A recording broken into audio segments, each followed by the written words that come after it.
You're listening to the Author Stories Podcast, bringing you the story behind the stories and the storytellers. Margaret White, Terry Brooks, Sheena Kamal, Matthew Quick, JT Ellison, Walt D. Williams, Brad Ford, Corey, Dr. O, Brandon Sanders, Robin Mock, Ernest Klein, Jim Butcher, Sherwin Harris. Visit hankgarner.com for archives of all the shows. Today's guest is... Well, thanks for joining me again for the Author Stories Podcast, where I bring you the story behind the stories and the storytellers. Today, I'm super excited to have Nola Nash on the show with me today. She has a phenomenal new book. It's called Crescent City Sin. It's the second book in the Crescent City series. And, if you love urban fantasy and, the idea of things being behind things, you're really going to love this series. Welcome to the show, Nola. Thank you so much for having me today. I'm excited to have you. Nola, we begin each show with the same question, and that question is, what is your first memory of wanting to be a writer or storyteller? I think the first memory of wanting to be a writer or a storyteller is probably when I was very young. And I think most authors kind of have that same comment, I suppose. We all know when we're little. And I think it's because I think writers are just wired differently. I think we were always writers. Some of us may take a little longer to find that out. My mom read to me all the time when I was very small. We didn't watch TV very much. And so I think as a result, I would tell stories to my stuffed animals and just anybody because I had lots of stories to tell.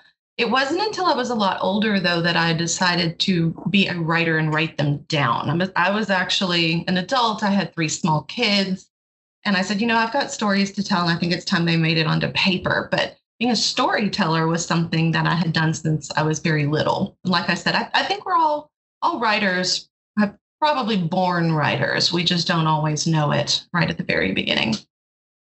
I tend to agree with you. I think I think there's something innate in storytellers that will eventually come out. It may take different forms with different people, but there's just something about us that's wired a little different. Maybe that's good, maybe that's bad. Who knows? I think ultimately it's a good thing, and yeah. I have something that sits on my dresser that my mom gave me that said, "You will be too much for some people. Those are not your people." So, I think that's kind of all writers. We may be too much for some people, but those are not our people. Yeah, I think that's actually a perfect description. Find your tribe, find who your people are, and that's the most important thing. Mm-hmm. So Nola, you knew from an early age that you were going to tell stories, that you were going to write books. How did that play out for you? Do I understand right that you, by day are a middle school English teacher? I am. I absolutely am. So I get to play with other people's stories all day. Right. My oldest son is a 7th grade, or it was a 6th grade. I can never keep it straight. English teacher. And some of the stories he comes over and tells me are just precious. But that's a really unique age group of kids. To and when you get to see that, when you get to recognize that one kid in your class, like so many of us have great stories of English teachers who encouraged us and lit a fire in us. It's fun to see him getting to recognize that in other kids. Mm-hmm. I mean, I love those moments where kids who didn't know they were writers realize that they are. Right. You mentioned that your mom gave you that thing about, finding your people. Did she recognize that you had this storytelling gene inside you? I think she always did. I mean, we were a theater family, and my mom performed in plays. I performed in plays. My dad built sets and designed lights. And, if one of us was not on stage, we were backstage. And so I think we performed stories long before, anybody kind of saw me as a writer. I think she always saw, I was good at theater because I got the story behind it. I got the characters behind it, and I enjoyed developing that part of it. And I mean, that's really what a play is. It's a storytelling device. It's just simply performed as opposed to written and read. And so I think she always saw that storyteller in me in that way. She knew I was a good writer. She knew I enjoyed writing and I loved to read and I had stories to tell. But she was kind of like me and didn't really realize that true writer in me until I was older. I think she always saw it as something that was a great hobby and a great pastime. And it made me good at theater, good at, relating to other people, because I always kind of imagined the stories that they had to tell. I always am careful with my kids when I say, don't judge people you don't know their story. And, that's always been a part of me. So I think she saw the creative person in me long before she realized specifically that it was a writer.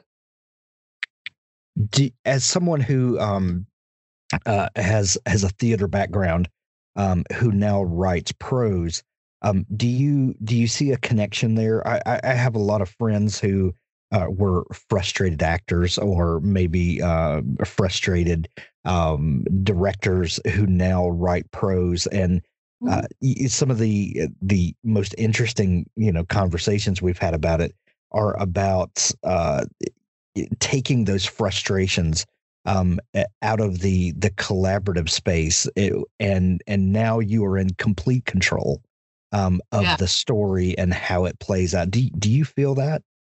I do, and I think in many ways, having my family all involved in different parts of theater kind of gave me a broad perspective on the plays and what I could and couldn't control. And, there were a lot of things that I thought should be done differently with a set or with costume design, or, that line is really weird. Why do I have to say it that way? And so it is kind of fun to be in complete control over that. I mean, I spent many nights up at the theater helping my dad build sets. He would be like, hold this wall while I, do this to it, or here, go wallpaper that, go paint that. And I didn't always like the choices that I was like, no, I would not have done it this way. So yeah, I think that there is something to be said about having complete control over that. And honestly, there's just something to be said in, life in general, in having complete control over the story and the setting and the people. I mean, I don't think you necessarily have to have come from a theater background to really appreciate that. I think, especially, in times like this, wouldn't it be nice to be able to seize control and do it your way? So I love having that aspect about writing, is I get to create everything I want.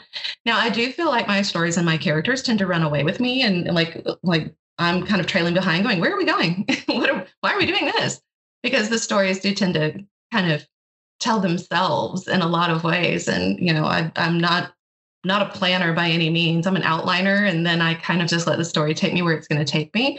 But I do ultimately get to make those choices. And that is definitely something I never got to do on stage. However, as a teacher, I did start directing the school plays and musicals. And so I have gotten to do both sides of it. I didn't get to write them, but I did get to control a bit more in that respect. Now, you said that you're not a planner, but you are an outliner. Some people consider that the same thing. How do you differentiate between the, planning a book out or, thinking through an outline of, maybe the big points, or how do you differentiate? I don't plan by chapter or, things like that. It's like, I need this to happen, but I'm not going to dictate how it happens. It's kind of like, let those characters in the stories, let it naturally evolve. And we may get to this point at some point, but I'm not going to say this is how I'm going to get from point A to point B. I'm not one of those people that has the big bulletin board at home and the color coded index cards where everything's kind of mapped out and all they are doing is fleshing out the details. When I say outline, it's a very loose outline. I like this particular part of this scene here, this character. I want to develop that a little bit. I need them to get to this point, but I don't always get to those same points the same way that I think that I would. I allow myself a lot of fluidity in that. And if I start out with an outline and it goes totally sideways by the second chapter, then I keep going sideways because I know that's the place that it needs to be.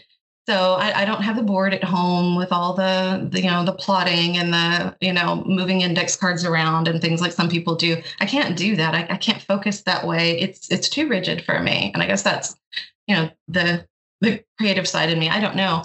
I did a scrapbook, my research and my writing in a way that I can kind of like, here's some stuff that needs to go in the book.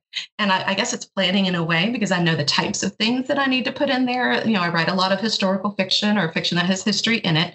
And so I need the research. So I know what types of things to research, but how I'm going to use that, I don't really know until I get into the writing and I let the story evolve on its own. So when I say outline, let's use that in the loosest term possible.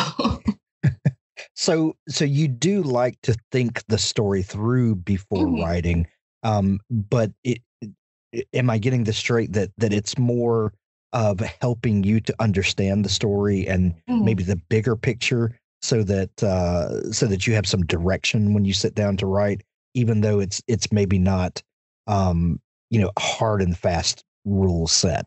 Yeah, it's kind of like using a paper map instead of Google Maps. Google Maps is going to tell you step by step how to get there.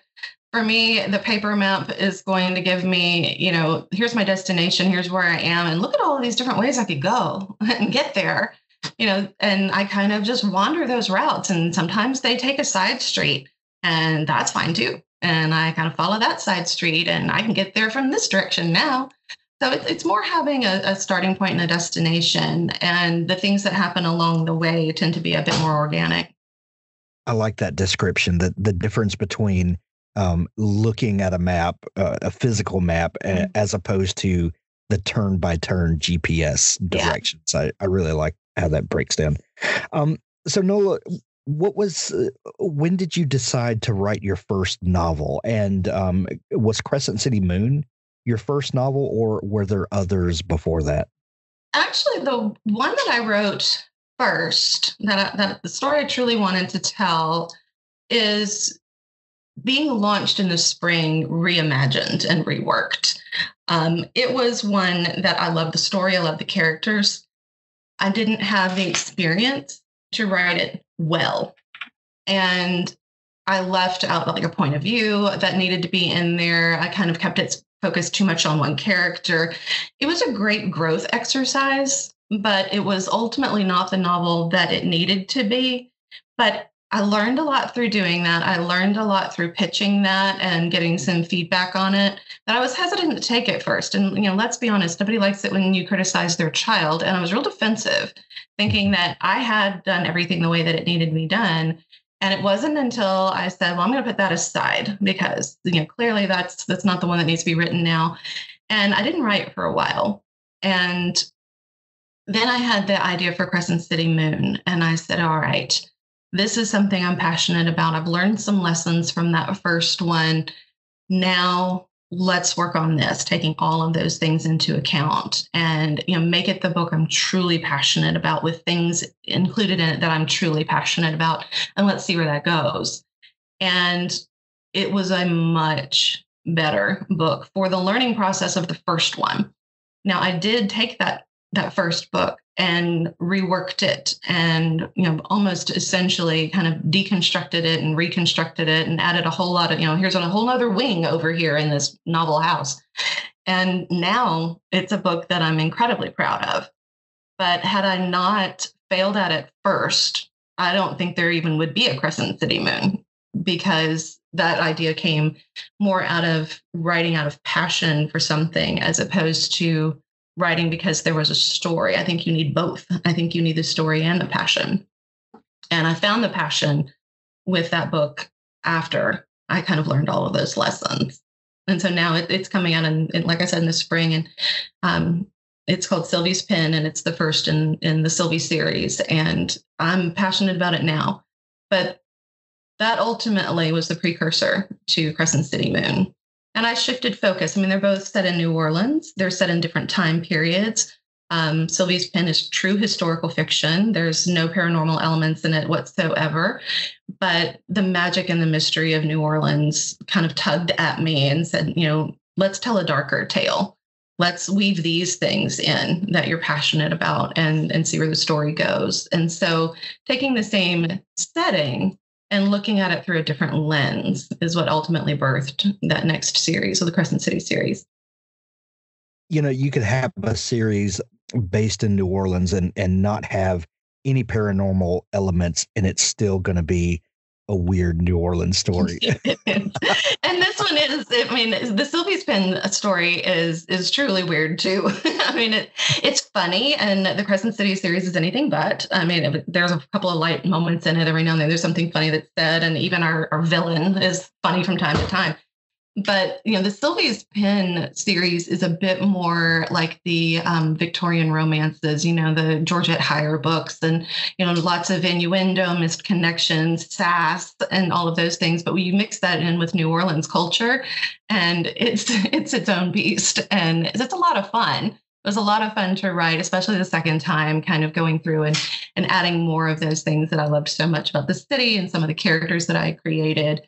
But yeah, you're exactly right. You could write books about New Orleans, and they're always going to be different, and different time periods in New Orleans, and different, just like a different lens between the magical lens and just the high society lens, or, the more kind of gritty poverty side of things. And it's so diverse, a city, not just in population, but in stories and history and things that it can tell you, that if you really take a look at New Orleans under a microscope, you're going to see so much that you could never wrap your head around, and so much that you wouldn't see anywhere else, that it takes a lot of time to kind of get to know the city and find what it is that speaks to you to write about.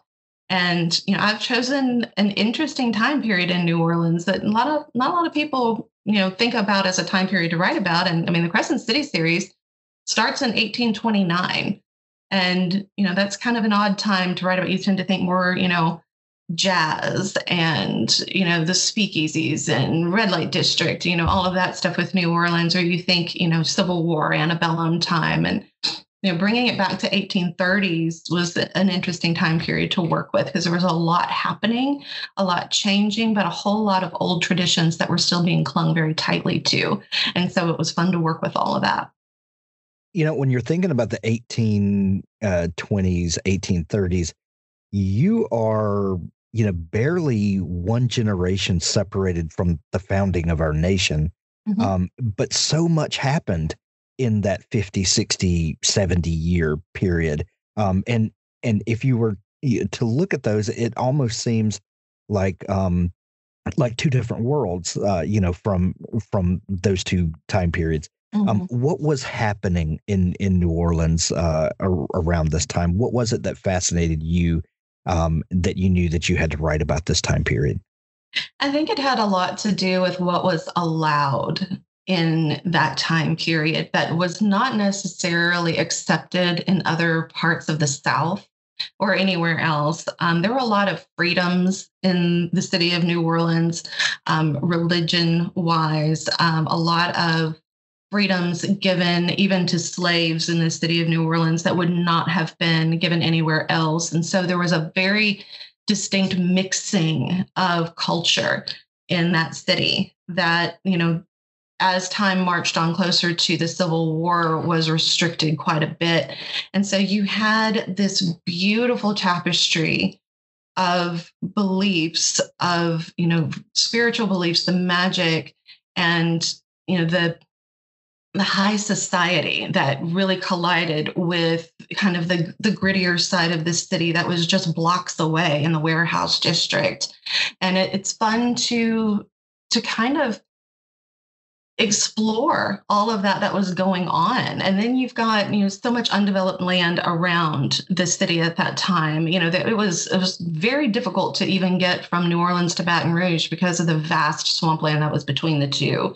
And so there's a lot of wilderness, a lot of wild, land and country that you can just explore in the swamps, and the mystery that can happen there, because it's very hard to get in and out, and lots of things would go on in that area. And, even in the 1850s, where the Sylvia series is set, there's a yellow fever epidemic in 1853 that just really wiped out the population of the city, and they would use the swamps to bury people. And so now we've got the haunted swamp legends are coming up. And so these, this 20-year gap, between 1830s when we begin the Crescent City series, and then when Sylvia's pen starts in 1850, there's some interesting things going on there. There's also a lot of development in that 20 years with the types of machinery and things that were being used in plantation sugar production, and a lot of money being made and lost very quickly depending on the weather. And so there's a lot of tension and also a lot of opulence that you can kind of build with. And there's an interesting juxtaposition between all of that stuff. And so it makes for an interesting setting and an interesting time period to be able to play with all of those various strings as you're tying it all together into one neat novel. So when you started thinking about what would become the Crescent City series, what came to you first? What was that first idea that you knew was going to grow into the story it became? The first idea, I think, came from thinking, what is it about New Orleans that I love most? And then not really being able to decide. Is it the French Quarter and the opulence and the architecture and all of those things and the stories of those people that lived there? Is it the magic and the voodoo and the acceptance of those things? And or was it the mystery of the swamps? Was it that rock that the Catholic Church was, that the city was built on, and kind of the old traditions? And then I said, what if it, like the city, all mixed together? Maybe it's not one of those things. Maybe it's all of those things that make me love that city so much. And what would happen if they all collided? And that's sort of where it came from. And so it was really the city itself. It was the setting and all of those things that I loved about the city itself that set the tone for the story. And then came Celine. And so our bad guy, our villain in the story, she's just wicked. I mean, through and through. And yet there's so much to her. And that was kind of the fun thing to develop with her in the Crescent City Sin book, was the rest of her story. Because we meet her in a very current situation in Crescent City Moon, but we learn more about how she got there in Crescent City Sin. And so she is actually a character with a lot of depth that you don't realize at first. You just think all she is wicked and terrible and mean. And she is. She's horrible. But she was also a lot of fun to write. And it's one of those things that when you have a character like that you can develop, it's kind of fun to tap into your own dark side and say the things that you would never say. Like, you want to say something like that to somebody. Well, I can't actually say that. That would be a horrible thing to say, no matter how much I might think it, kind of sarcastically. But I know who can say it. So Lynn can say that. It's like you take your frustrations out on other things using a character like that. And I had so much fun writing her. I mean, I never felt like I became her or anything, but she's definitely one of the it's always fun to write the villains, to read the villains, to watch the villains. I'm always drawn to the villains. And I would just always love their stories. The good guys are great and they can have their own flaws and their own stories, but for me, it was rooted around her and kind of her story and what she wanted and what she would do to get it and how vile she could be to get that one thing, what she would sacrifice, and including her own family to get what she thought was going to make her happy finally. And, whether or not it does, it's, got to read the book to find that out. But she was just one that was fun to play with. And I think it was her story, even though she's very much in the background, kind of controlling things and making things happen and people are reacting to her. She is kind of background. And it was fun for me to kind of design a story where the villain isn't front and center all the time, but is yet always constant and always there and always prodding, always needling, but not, one face off, one showdown after another. So it kind of helps attention build there. And it was really fun to create that and that aspect of it. So yeah, I think the city and Celine were the two things that really blossomed into the book that it became. You mentioned the antagonist, the bad guys, if you will, and how much fun it is to kind of get lost in their story. Why do you think that sometimes darker characters, antagonists, people that we think of as the villain, can be so much more relatable to people, than a protagonist can? I can think of, just dozens of bad guys that are more memorable than the protagonist that the story was supposed to be about. Why do you think that we connect with this type of character, or maybe the darker side of our own nature connects with these characters? What do you think that is that draws us to them? I think it's because we're all broken in some way. We've all struggled in some way. We've suffered in some way. And we spend a lot of time as people hiding the cracks in our armor and trying desperately to fix them so that nobody else sees them. And the villains, the protagonists the antagonists in these stories tend to let it all hang out, and, all of the shattered parts of their past become, part of their persona, part of who they are and what drives them. And, we as people spend so much time trying to repress that, trying to hide that from the public, that I think in some ways, maybe we wish deep down we could all do that. Just let that part of us show and not go through the effort to constantly be repairing that, embrace that side of ourselves and just know that it is fully part of who we are, instead of feeling like we always have to put on, that game face and go into life prepared and, not fragile and broken. And also the antagonists are doing the same thing in many ways. They're letting that horrible side of them out, that broken side. But at the same time, they're fighting for something, fighting to get back something they feel like they've lost. And the protagonist is often just kind of either too perfect, and that's really something that upsets me in books and movies and anything, is when the protagonist just has no struggle, has no flaw. They're not believable. We all are too flawed to really relate to somebody that is got too much going for them and not enough to work for. So those great books are the ones where the protagonist has to overcome themselves as much as the antagonist. And then the antagonists that we relate to are often the ones that are as broken and flawed as we wish that protagonist would be, and yet struggle even harder to overcome that. And their goals are going to be different, one and the other. The protagonist is going to want one thing, the antagonist is going to want something else. But ultimately, they're both fighting for the same thing, and it's something they both want, something that they believe in. But how they go about it is different. The protagonist is the one that we understand as this is how we go through life. We're covering up our own flaws. We're trying to get to this one thing that's going to make everything better. And the antagonists often just want vindication. They want justification for whatever wrong they feel they've suffered. And so often we feel like we've suffered wrongs, but we've not really gone after the right, righting that wrong. We just accept the wrong and move on. But they fight for they fight for the justice they believe they're deserved.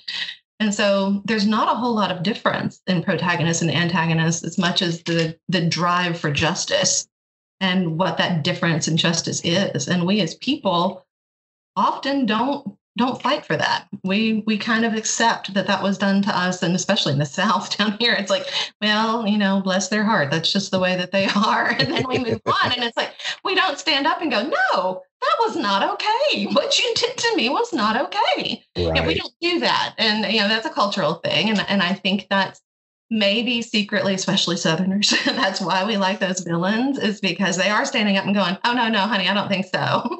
And we're not doing that. Aren't you worried about being polite like the protagonist? Yeah, that side. I completely agree with you there. But Nola, after writing a series with paranormal elements, magic, and now writing a series that is more historically rooted and grounded, and does not include those magical elements, shall we say. Do you find one is easier to write than the other, or is it a different skill set to write fantastical elements or not? Or do you think of them as different things? Do you approach those? It's the research that changes. It's definitely the research that changes. Writing paranormal was a lot of fun for me because, like I said, I was always drawn to that magical side of New Orleans and fascinated by the magic and the voodoo down there. And the research is different when you're doing things like researching historical fiction. I'm researching, how a sugar mill works for the historical fiction because they're reconstructing a sugar mill that's been ruined by a levee break. And so that's a very technical type of research. Researching for Crescent City series was kind of a mystical experience in its own way. Magic, and especially voodoo, is very hands-on. It's a very sensory experience.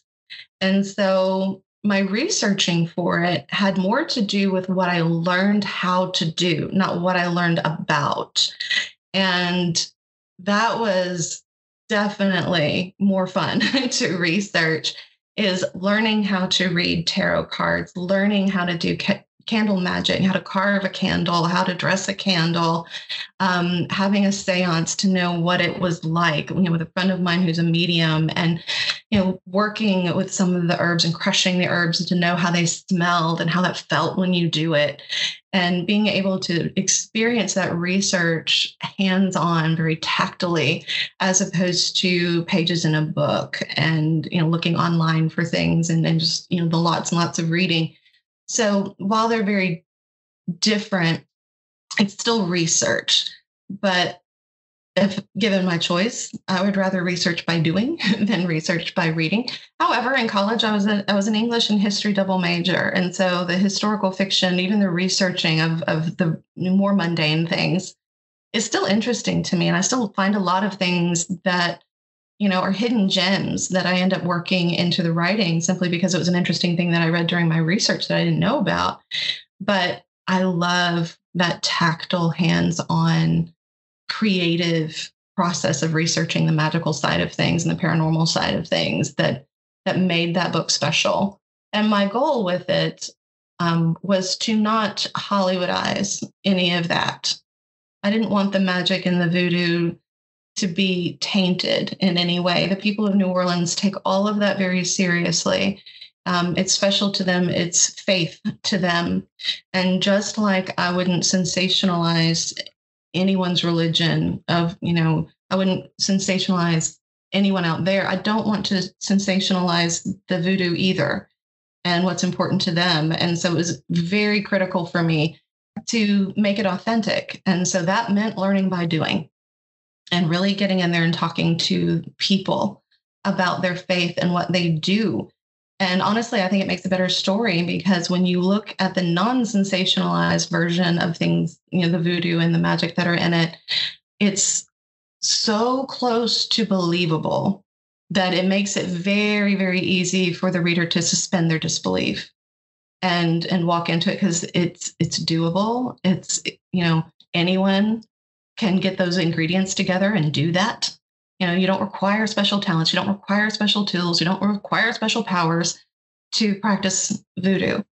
And I think there's just something really cool about that and being able to research it in that way. So that's very different than researching regular historical fiction. It's still fascinating to me to learn about the past and how people did such amazing things without the technology that we're used to. And I mean, it's astounding what they were able to accomplish. And so there's an amazement in that as well. It's just different than the hands-on practice of researching the magic. And there's an authenticity that can only come from getting your hands dirty, so to speak, isn't there? Absolutely. I mean, it is a very, very much a sensory experience. Yeah. Doing those things. It's I always say it's the curl of the wax as you are carving it. Like that's the pull, that drag of the knife through the wax as you're carving that symbol, or, the smell when you first run that mortar and pestle and, all of the herbs release that fragrance. There's something in that you can't capture without actually doing it. And it's hard to put into words. It's hard to find the right words unless you've actually done it. Gotcha. The newest book is Crescent City Sin. It's the second book in the Crescent City series. And what's the title of the new series coming out soon? Then I have 2 new series actually coming out. The other New Orleans series is the Sylvie series. The first book is Sylvie's Pen. And then we actually go into some modern fantasy with some more history in it. It's a series that starts with a book called Traveler. It's the Traveler series. And it's about a 20-something young lady who is, I call her, if Anthony Bourdain was a 20-something-year-old chick. That's the main character of that book. She is snarky. She is kind of lost. She's a travel writer and she goes to explore the world, but she's kind of cynical about the whole thing. But, she's going to research some historical locations and finds out that history has a bone to pick with her. And so we learn a lot more about history as she comes in contact with some monuments. So that's got some fantasy in it and a little bit of paranormal as she is yanked back into some memories of some past lives as she tries to discover her own destiny. So that one is a bit more modern fantasy than the historical fantasy of the Crescent City series. But Sylvie's Pen and Traveler are the first books in the next 2 series that are coming out in the spring. Excellent. We'll keep a watch out for them. Nola, if people are just learning about you and want to dig into all the great stuff that you do, where can they find you online? Facebook is always a great place, or Instagram. Facebook, I have a Facebook group called Nola's Second Line, and we do a lot of fun things over there. I also, on Nola's Second Line and The Right Review on Facebook, I do a live author talk variety show. It's like a Facebook Live show was a late night show. That's what we do. It's called the Second Line Show. And I host, and I have some great help from my friend Annie McDonald, who produces the show for me. And we talk to authors every Wednesday night. And we talk writing, and we're just kind of a laid back group of folks. We pour ourselves a glass of wine, and we talk about books. And it's a lot of fun. So check that out. Nola Nash Entertainment on YouTube is where some past episodes of the Second Line Show live. So you can kind of see what it's all about before watching there. And it is broadcast live on YouTube as well. And then Instagram at Nola Nash Writes. And I post all kinds of pictures about my precious puppy that I absolutely love, Dudley. And, I think he's got more fans than I do, honestly. That's the way it always works. It is. Nola, this has been so much fun chatting. Thank you so much for taking time to come on the show. Absolutely. Thank you for having me. This was a blast. Both Barrels Publishing is the brainchild of successful indie author James P. Sumner.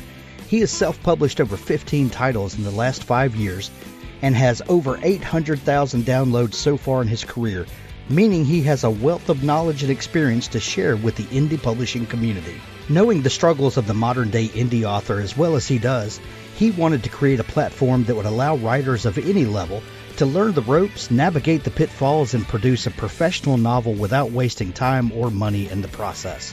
Both Barrels Publishing is the perfect one-stop shop for any indie author, combining James's expertise with his own team of editors and designers so you can help your novel realize its full potential and learn how to publish yourself.